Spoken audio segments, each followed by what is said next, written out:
Teresahkan, UKT di Unsut ini naik melambung sangat jauh tinggi.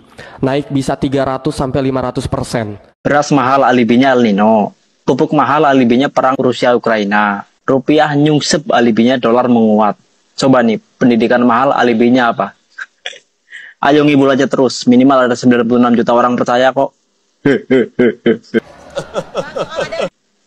Sih.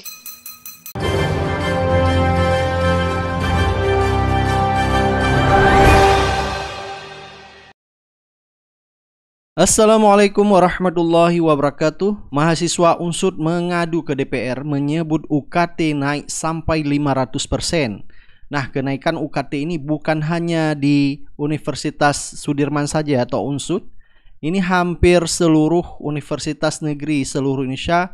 Memang gila-gilaan UKT naik itu mencapai 500%. Baik, langsung saja kita lihat videonya. Teresahkan, UKT di Unsut ini naik melambung sangat jauh tinggi. Naik bisa 300-500%. Contohlah di fakultas saya sendiri, saya dari Fakultas Peternakan, itu yang sebelumnya Rp2.500.000, sekarang naik menjadi 14 juta. Itu tingkatan paling tinggi. Bagaimana kita tidak marah dengan hasil seperti itu? Itu benar-benar menjadi keresahan kami. Dan ini bukan terjadi hanya di Unsut saja, Bapak. Banyak dilakukan di tingkat universitas, aksi demonstrasi, audiensi, berbicara langsung dengan rektorat, tapi tidak menemukan titik temu. Maka dari itu kita hadir pada hari ini, kita membawa masalah ini di tingkat nasional, karena memang ternyata permasalahan ini bukan hanya Unsut saja yang merasakan, tapi banyak universitas. Akhirnya kita melalui Badan Eksekutif Mahasiswa seluruh Indonesia melakukan audiensi pada hari ini, rapat dengan pendapat dengan Bapak-bapak dari Komisi 10, semoga memang harapannya kita. Nah, sampai netizen mengatakan, kenapa harga UKT di kampus negeri pada naik? Karena kaum 58% memilih untuk keberlanjutan. Memang apa hubungannya? Karena program yang diusung oleh Paslon 02 itu perlu APBN yang besar seperti IKN, makan siang gratis, menaikkan gaji pejabat dan lain-lain. Maka dari itu, semua perlu dinaikkan untuk mencukupi biayanya. Salah satunya adalah meningkatkan biaya pajak bumi dan bangunan di kampus-kampus negeri. Dan belum lagi nanti kita akan melihat yaitu biaya listrik akan naik. Belum lagi Pertalite yang rencana akan dihapus dan diganti dengan Pertalite yang baru. Tentunya harganya pun akan naik ya. Belum lagi tahun 2025 akan ada kenaikan pajak PPN. Jadi ke depan akan banyak sekali rakyat akan merasakan penderitaan dengan kebijakan-kebijakan pemerintah yang justru tidak pro rakyat. Pemerintah mencabut dan merevisi Permendikbud 02 tahun 2024 sesegera mungkin. Dan menurut kami bahwa kenaikan yang mendadak ini tidak manusiawi. Karena ini konteksnya adalah ada sesuatu azas ketidakadilan ketika mahasiswa tidak tahu menahu, tidak dibicarakan sebelumnya. Kalau kata Bang Andreas tadi, kayak terjebak gitu ya.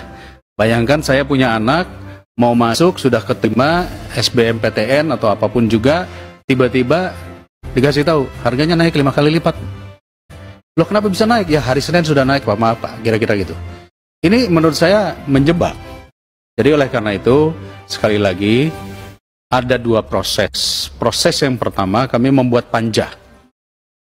Proses yang tercepat, kami mendesak agar Permendikbud ini dicabut dan direvisi. Besok kita akan melihat ya, DPR akan memanggil Menteri Pendidikan Nadiem Makarim untuk membahas masalah UKT ini. Kira-kira apa langkah dari Nadiem Makarim ini ya, atau solusi terhadap kenaikan UKT ini. Jadi Nadiem Makarim sempat mengatakan masih ada solusi lain, yaitu mahasiswa menempuh beasiswa. Ya, kalau misalnya lolos, kalau bagi yang tidak lolos bagaimana? Dan perlu dipertanyakan juga, mahasiswa kan tidak semua mampu untuk memperoleh beasiswa. Jadi pemerintah dalam hal ini jangan lepas tangan ya. Baik, coba kita lihat dulu beberapa komentar dari netizen ya. Bantuin gue nyari dong, dimana statement Menteri Pendidikan ngelihat protes di berbagai kampus soal kenaikan UKT hari ini. Tapi emang gue gak heran sih ya, kalau Nadiem mode introvert kayak gini. Sejak dia dilantik tahun 2019, emang dia pernah duduk bareng mahasiswa yang melakukan protes? Gak pernah bos. Bahkan dulu gue tahun 2022 mau ketemu Nadim aja, mode effort banget, ribut dulu sama rektorat kampus. Padahal, gue mau ngasih kajian akademis dan ilmiah loh. Ya inilah jadinya kalau pebisnis ngelola pendidikan. Mindsetnya untung rugi, pasar bebas. Ini gue kasih contoh ya, ini baru tahun 2024 nih, dan baru 5 bulan di tahun ini. Gue nggak usah hitung 5 tahun secara keseluruhan. Baru tahun ini aja udah UI, UGM, USU, UNRI, UNSUD, UIN, dan lain sebagainya. UKT-nya naik guys. Bahkan diwarnai drama rektor melaporkan mahasiswa sendiri karena protes soal UKT. Wah gitu loh. Tapi apa yang dilakukan oleh pemerintah? Ya langkah paling solutif lah. Saling menyalahkan dan cuci tangan.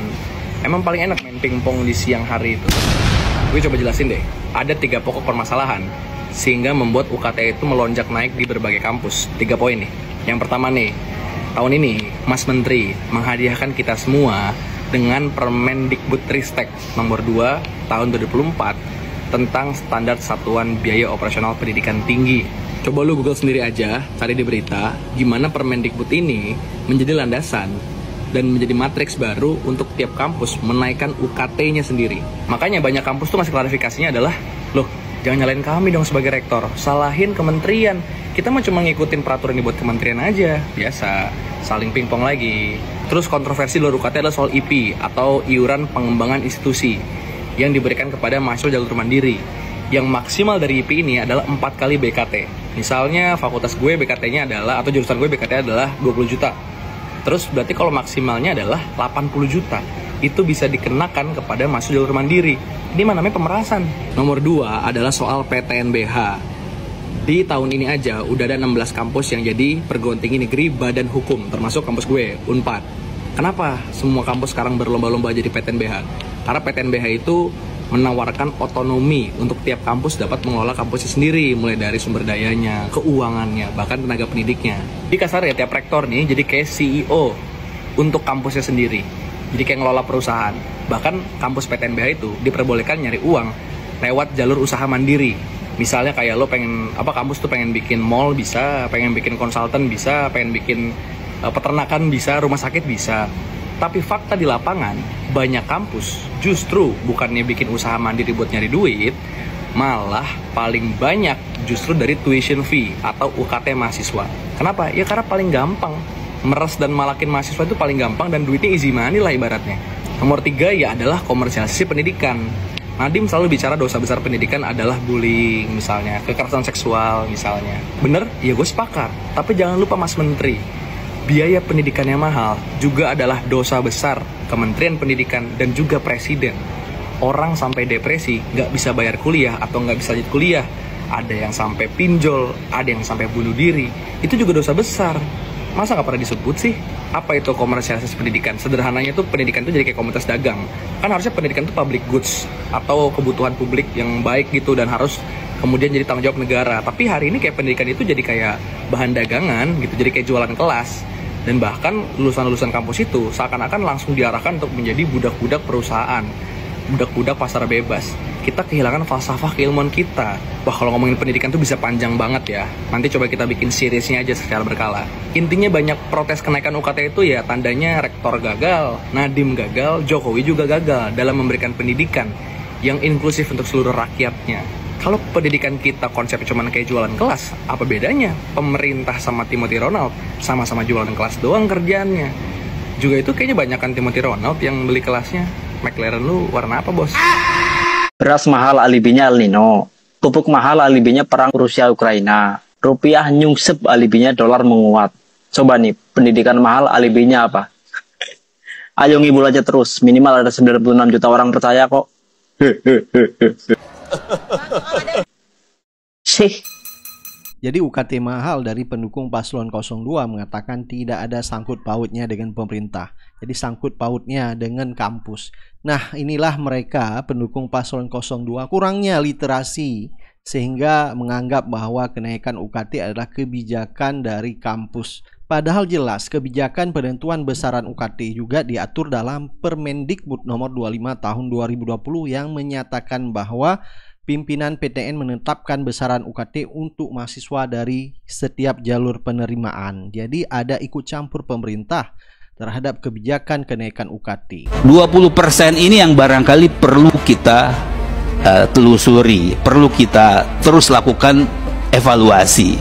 20% itu lumayan lah, lumayan tinggi ya, 665 triliun lah seperti itu. Tetapi kan kita juga paham, mengerti bahwa alokasi dana tersebut itu tersebar kemana-mana, bahkan pada alokasi-alokasi yang diduga atau dikaitkan dengan pendidikan menjadi sesuatu yang tidak jelas, seperti yang dipaparkan juga di tulisan adik-adik semua ya.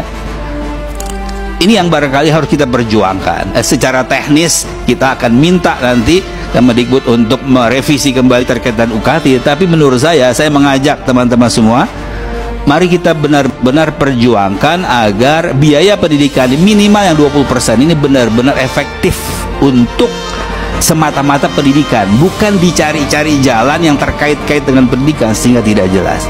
Yang mengalir ke Kementerian Pendidikan Kebudayaan itu kan hanya sekitar berapa sekarang, sekitar 90 triliun ya.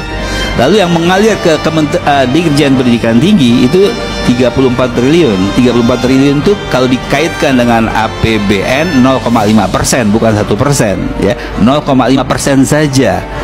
Lalu kalau dikaitkan dengan anggaran pendidikan yang 20% sekitar 5%. Padahal kita memerlukan lulusan sarjana yang lebih baik, lebih bermutu dan lebih banyak lagi. Saya mengajak teman-teman mahasiswa, mari kita perjuangkan agak lebih strategis lagi. Kita harus terus-menerus menyoroti kemana alokasi 20% anggaran untuk pendidikan itu. Jangan sampai kemudian menyebar tidak efektif. Ya, harus kita kontrol, kita awasi.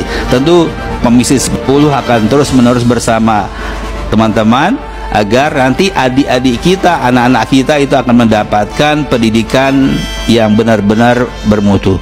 Baik, silakan Anda beri pendapat dan komentar Anda. Kita akan ketemu di video selanjutnya. Assalamualaikum warahmatullahi wabarakatuh.